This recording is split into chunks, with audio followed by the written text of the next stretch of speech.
Hebu niweke hii story sawa, kwa sababu kuna watu wameshaanza kuamini na kuweka yale mawazo kwamba Wema anaweza akamepewa mimba na Diamond Platnumz. Sasa unajua, kuwasiliana kwa Diamond na Wema sio kwa ubaya, ni kwa urafiki, na wameishi kama ma-ex ambao hivi sasa wanaheshimiana, na nikutoe wasiwasi kwamba kwa taarifa unazozisikia kwamba Diamond yeye ndo anahusika kumpa mimba Wema Sepetu, sio kweli, sio taarifa za kweli, kwa sababu mpaka sasa tumethibitisha kwa uhalali kabisa kwamba aliyempa mimba Wema ni Whozu mwenyewe, na ndio maana kwa sasa Wema kwa Whozu habanduki. Hata kama kulikuwa na mawasiliano ya nyuma kati ya Diamond na Wema, walikuwa wanawasiliana kama urafiki na ushikaji ambao ulikuwa unaendelea. Unajua, miongoni mwa couples ambazo hazitakuja kusaulika na zinakumbukwa, na hata wenyewe pia hawajawahi kukasirikiana, hawana ubaya. Diamond kiuhalisia ni moja kati ya watu ambao wanamkubali sana Wema, na hiyo imebakia kuwa kama historia, lakini hakuna ambacho kilikuwa kinaendelea.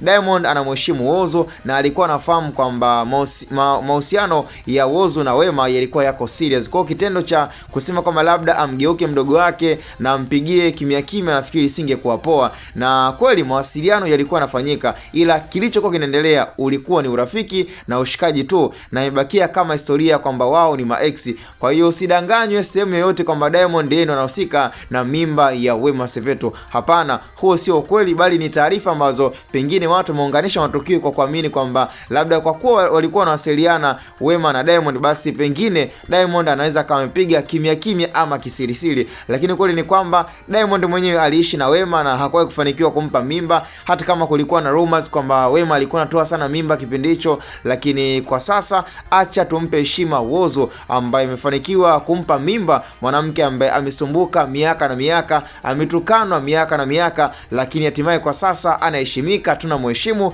na tunamwombea na tunamtakia kila laheri aweze kujifungua mtoto salama, ili mradi pia maisha mengine yaweze kuendelea. Lakini kwa taarifa ambayo nimekuwekea sawa ni kwamba hakuna chochote kinachoendelea kati ya Wema na Diamond, bali ulikuwa ni urafiki na ushikaji tu kwa hizi siku za nyuma, na hata kama wanawasiliana mpaka leo wanawasiliana kwa urafiki tu, lakini hakuna mahusiano yoyote kati ya Wema na Diamond Platnumz. Kwa hiyo kwa wale ambao tunakubali na tunamsupport Wema kwa sasa kwenye hali hii na kipindi hiki, basi ningependa tukutane kwenye upande wa comment kumtakia kila laheri dada yetu Wema Sepetu kwenye hali ya sasa ambayo yupo kwenye furaha.